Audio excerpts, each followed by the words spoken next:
Hey there. Welcome to Revenge Podcast, the place where petty turns powerful, and karma finally catches up. Today's story? Let's just say, someone messed with the wrong person. Grab a drink, get comfortable, and let's dive into some good old-fashioned justice. I was just trying to get gas for a vacation. That's it. No drama, no chaos. But within seconds I found myself at the center of a confrontation with a full-blown Karen, screaming, swearing, and demanding I move. But what happened next? Let's just say karma rolled in on four wheels, and everyone saw it. If you've ever been cut in line or dealt with someone who thinks the world owes them everything, this story is for you. Smash that like button, subscribe for more real stories of justice served, and let me know in the comments, what's the pettiest or most satisfying revenge you've ever seen? It was a Saturday morning. The kind of morning where the air still clings to the coolness of dawn, but you can already feel the promise of a long, hot day coming on. My vacation was just around the corner, and I was doing something simple to prepare, filling up the gas tank. Now, I don't know what it is about weekends and gas stations, but it felt like everyone in town had decided to top off their tanks at the exact same time. The place was packed. Every pump had a car, and each car had a line. I could feel the quiet frustration of drivers waiting, engines idling, people checking their phones and glancing at watches. Still, I stayed patient. I circled around and found one pump with just one car in line.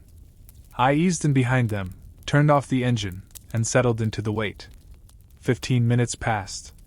The sun was a little higher. The mood was still civil, if tense. When the car in front of me finally pulled away, I moved forward. Relief. I stepped out of my car, ready to fuel up, and that's when it happened. A piercing voice ripped through the air like a siren. "You fucker!" I froze. From the corner of the lot, a woman had just pulled in, screeching into the station like she owned the place. She was already halfway out of her SUV, eyes blazing, finger pointed directly at me. She was a textbook Karen. Mid-40s, platinum blonde bob, oversized sunglasses that screamed entitlement, and the kind of expression that made it look like she sucked lemons for breakfast. "You just cut in front of me!" she yelled. "I've been waiting!" Her voice was loud enough to turn heads. And it did. Every single person at the station paused. You could see the collective eyebrow raise. Now here's the thing. What Karen hadn't realized was that the gas station layout had two entrances. She'd come in from the far side, the side that didn't show the winding line of cars I had patiently waited in. To her, it probably looked like I had just swooped in and snagged the pump. But I hadn't. I was here. Waiting. Just like everyone else. I didn't say a word. I just looked at her. You know the look. That blank, unfazed expression that says, "I really don't have time for your nonsense." She huffed and slammed her door shut, muttering about how inconsiderate people were. But she stayed put. Like she expected me to feel bad. That's when something interesting happened. The woman next to me, pumping gas into her car, leaned over and asked, "Weren't you already in line?" "Yep," I replied. She nodded and went back to her pump. And that tiny moment? That was the match. Because after that, the energy shifted. It wasn't dramatic. No shouting. No pitchforks. Just silence. Intentional silence. One by one, the people at the other pumps glanced over. Some just shook their heads. Others narrowed their eyes at Karen. No one spoke to her. No one acknowledged her anymore. We all just ignored her. She was yelling a second ago. Now she was alone. I watched her face change. That fire? That indignation? It flickered. She looked around and suddenly realized she wasn't just wrong, she was isolated. Not a soul came to her defense. Not a whisper of sympathy. The judgment was silent, but it was deafening. Her posture shifted. She slunk back to her truck quietly. Closed the door. Didn't say another word. The engine stayed off. She just sat there, probably thinking about what just happened. How a whole group of strangers chose to check her entitlement without saying a single thing. And me? I just smiled, inserted the nozzle, and started pumping gas. You know that feeling when you get the last word without actually speaking? When a whole room backs you up without being asked? That's what I felt. It wasn't petty. It wasn't loud. It was justice by unity. Because sometimes, revenge doesn't need a fight. Sometimes, it's just the quiet power of being right, and everyone knowing it. What struck me wasn't just that Karen backed down. It was how, in that moment, complete strangers read the situation and stood together. No drama. Just quiet, collective justice. Sometimes, the strongest stand is made in silence. If that moment made you smile, hit that like button. Subscribe for more real stories where karma shows up without a warning. And tell me in the comments, have you ever seen a Karen get shut down without a single word? Let's hear your stories. Next, toxic Karen at the office? I became her boss's favorite instead. What do you do when your biggest enemy at work hides behind professionalism and always seems one step ahead? You fight back, not with anger, but with elegance. And that's exactly what A did. She turned passive aggression into poetic justice. Now let me tell you about how A flipped the script without ever raising her voice. A wasn't new to corporate politics, but nothing could have prepared her for C, the kind of person who turns every interaction into a competition and every minor win into a power play. C wasn't just difficult.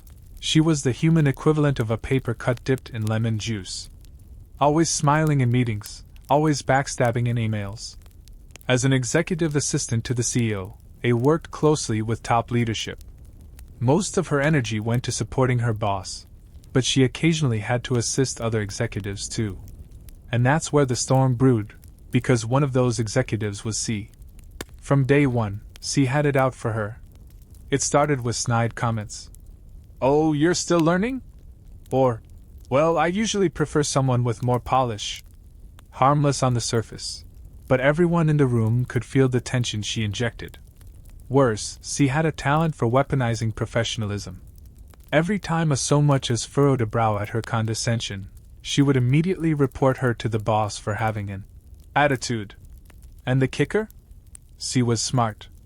Sharp even. She never crossed any clear HR lines, so complaints against her never stuck. She knew exactly how far to push, and she made A's life a daily test of restraint. At first, A was frustrated. Her hands would clench under the desk. Her jaw would tighten. But she swallowed her reactions every time. Her boss knew something was off but couldn't quite put a finger on it. So A decided to adapt. Not by fighting C, but by playing her own game. That week, A saw an opportunity. She was on a real client call, and during the conversation, C's work came up. So A did something unexpected. She praised C to the skies. "She's been a huge asset to our team," A said warmly. "Sharp, dependable, really gets things done." Unbeknownst to C, A had angled her chair just right. Her boss, sitting nearby, overheard everything. When the call ended, her boss turned to her, impressed. "That was very professional of you. I know things between you two haven't been easy. It says a lot about you, A." Enter C. She walked into the room, probably to deliver another passive-aggressive update, or steal credit for a team report. But before she could open her mouth, the boss smiled and said, "It was just praising your work to a client." Very classy. C froze. You know that look when someone tries to fake a smile, but their teeth don't quite cooperate? That was C. She muttered something like, "Oh? Well, good," and shuffled off, visibly rattled. She couldn't call a fake. Couldn't accuse her of anything.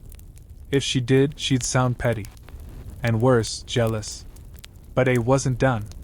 The next morning, she greeted C with wide eyes and genuine concern. "C, you look so tired today. Are you okay? Can I make you a coffee?" C blinked, caught off guard. "No," she snapped, and stormed into her office. A smiled, unfazed. Every time C left her office that day, A turned up the sweetness. "Hey, just checking in. Are you sure you're feeling all right? You don't seem like yourself." I can run your documents if you need a break. C's responses got shorter, sharper. But again, she couldn't lash out without looking like the bad guy. Not with the boss walking by and overhearing the whole exchange. By the end of the day, C's smile was gone. Her shoulders were stiff, her eye was twitching, and her heels clicked louder than usual on the tile floor. A, meanwhile, was glowing. Not because she had been cruel, but because she had finally flipped the script. She didn't scream, didn't gossip, didn't sabotage. She simply held up a mirror to C's own behavior, and did it better. That week, the boss started giving him more direct praise. More projects. More trust. Word spread through the executive wing that A was rising. And C? Well, she was unraveling. Slowly. Quietly. But definitely. Some say she'll implode before Christmas. A just keep smiling and doing her job. The beauty of this revenge wasn't in explosions. It was in restraint. A didn't fight dirty. She fought smart. And while C stood there seething, trying to figure out how she lost control, A simply kept rising. Because sometimes, the best way to beat a manipulative person is to show them what real grace looks like. And let them burn in the contrast. In a world where power games rule the office, emotional intelligence is the real secret weapon. You don't have to stoop to their level. You just have to rise so high that their shadows can't reach you. Outro call to action. Thanks for listening to Revenge Podcast. If you've ever outplayed a toxic coworker with class, tell us about it in the comments. Don't forget to like, subscribe, and share this story with someone who could use a little silent strength. More tales of delicious karma coming soon. Stay sharp.